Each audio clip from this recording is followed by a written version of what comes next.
গুরুত্বপূর্ণ কি কথা সেটা তাড়াতাড়ি বলো। আমি কিন্তু জানি তোমাদের বাড়িতে বিয়েটা হচ্ছে না। তো কোথায় হচ্ছে সেটা জানতে চাও? না না, খবরদার ওটা আমাকে বলবো না।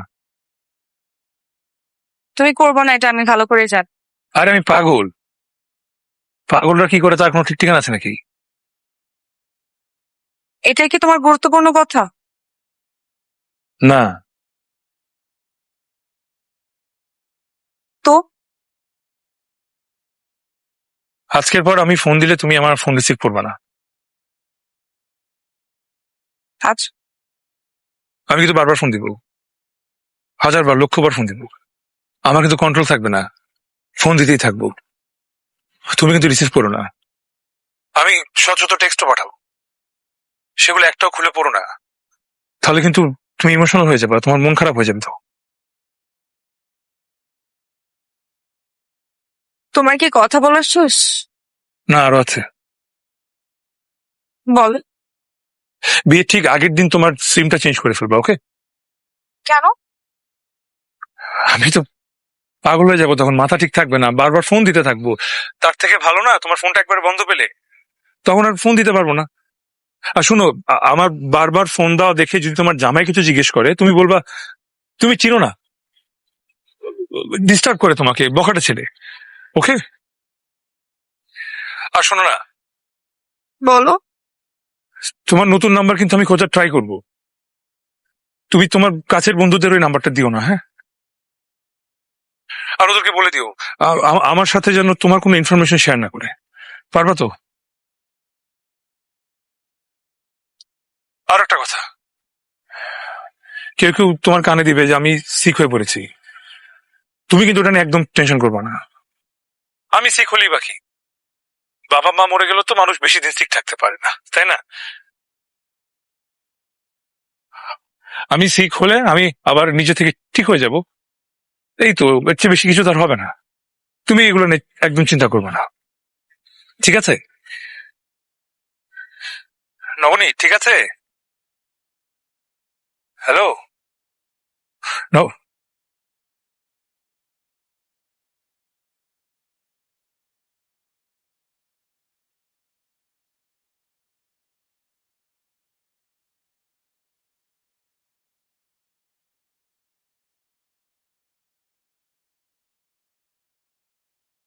এই সিগারেট ছাড়া আমার নেশা হয় না, 10 প্যাকেটটা দাও আমার। পালাই দিলাম। আপনি আগে আসবেন না, এখন তার নাই প্যাক। তুমি জানো তুমি একটা অসভ্য মেয়ে। আপনি একটা সভ্য ছেলে। তোমার সাথে কথা বলাই ভুল। আপনার সাথে কথা বলে সঠিক। বেহাইয়া। আপনি একটা লাজুক লতা।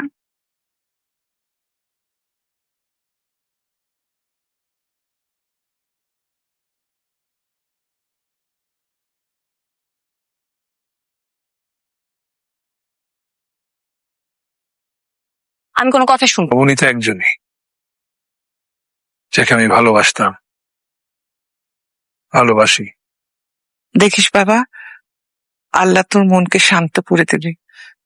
তোর জীবনে এমন কেউ আসবে যে তোকে নবনীর চেয়ে অনেক বেশি ভালোবাসবে, তোর সব যন্ত্রণা ভুলিয়ে দেবে। আমার কথাটা বিশ্বাস কর। আমার তো কষ্ট কেন হচ্ছে জানো মা? কেন বাবা? আমি একদম পুরোপুরি তোমার মতো। বাবা যখন মারা গেছিল তখন তোমার অল্প বয়স, মামা খালারা তোমাকে আরেকবার বিয়ে দেওয়ার জন্য জোরাজোরি করছিল। তখন তুমি বলতে বিয়ে তো ছেলে আরো 10টা করাই যায়, তা এক জীবনে দুজনকে ভালোবাসা সম্ভব না। আমার এই জীবনে নবনীর জায়গা আমি কাউকে দিতে পারবো না। আবার সিগারেট খাচ্ছ? তুমি নাই, যা ইচ্ছা করতে পারি। আমার উপর তোমার এত রাগ? ভালোবাসার মানুষের সাথে রাগ করা যায় না, শুধু অভিমান করা যায়।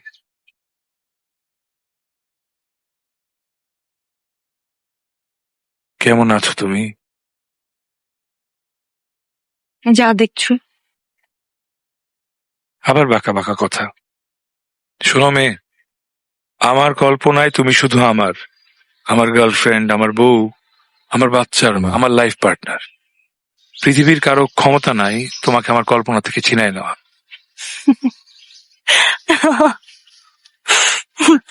আমার কথা শুনে তোমার হাসি পাচ্ছে? কারণ তুমি পাগল হয়ে গেছো, পাগলদের মতো কথা বলছো। পাগলই তো আমি। আগে ভাবতাম মানুষ কত বোকা, ভালোবাসায় ছ্যাঁকা খেলে আত্মহত্যা করে। বাবা মা মরে গেলেও সেটা সহ্য করতে পারে, তো প্রেমিকা ছেড়ে চলে গেলে গলায় দড়ি দিয়ে ঝুলে পড়ে। তো এখন বুঝতে পারি এটা কেন করে। কেন? এটা কি কামরুন নাহার নবনীতের বাসা? হ্যাঁ, আমি নবনীর মা। ওনার নামে একটা পার্সেল আসছে। দিন, আমাকে দিন। আসলে আমাদের কোম্পানির রুল হচ্ছে যিনি পার্সেল পাবেন তাকে রিসিভ করতে হবে। আমি ও ও, ওই যে মা অনলাইন। ও আচ্ছা আচ্ছা, অনলাইন। কার্ড দেখে কি লাভ? অর্ডার করবা সেই ফ্রেঞ্চ ফ্রাই আর থাই স্যুপ, ওটা আমি অলরেডি অর্ডার করে দিচ্ছি। Thank you. আচ্ছা, আমার বার্থডেতে তুমি এতগুলো শাড়ি কেন দিলা? আমার কোনো দোষ নাই। দেখো, আমি দোকানে গিয়ে যে শাড়িটাই হাতে নেই মনে হয় এটা তোমাকে মানাবে। প্রত্যেকটা রঙে তোমাকে সুন্দর লাগতো, তাই কনফিউজড হয়ে আমি সবগুলো নিয়ে নিস। বাইক বিক্রি করে দিছো? আরে না, মিথ্যা বলতেছো কেন? এমনিও বিক্রি করতে হইতো, পুরানো হয়ে গেছে বাইকটা। এমনি তো বেশি তো। আর এই যে তোমার ফ্রেঞ্চ ফ্রাই আর থাই স্যুপ চলে আসছে। কালো না না, সাদা। মনে হয় সাদা। মনে হয় সাদা মানে তুমি তোমার প্রিয় রং কি সেটা জানো না? আমি বোধহয় কালার ব্লাইন্ড, ঠিক বুঝি না আসলে। আচ্ছা বাদ দাও, তোমার কি? আমার পছন্দের রং নীল। হালকা নীল, গাঢ় নীল, আকাশি নীল, যে কোনো নীল আমার ভীষণ ভালো লাগে। আমি কি ভেবেছি জানো? বিয়ের পর আমাদের বেডরুমের বেডশিট, পর্দা সবকিছু হবে নীল রঙের। আর বেডের পাশে থাকবে একটা ছোট্ট সাইড টেবিল, সেখানে একটা অর্কিড গাছ। অর্কিড গাছের ঝুলন্ত ছোট্ট বাগান, সেই অর্কিড গাছে ছোট ছোট ফুল ফুটবে। ঘুম থেকে উঠে আমরা সেটা দেখবো, আর বিকেল বেলা বেলকনিতে গিয়ে বসবো। পাশাপাশি দুটি বেতের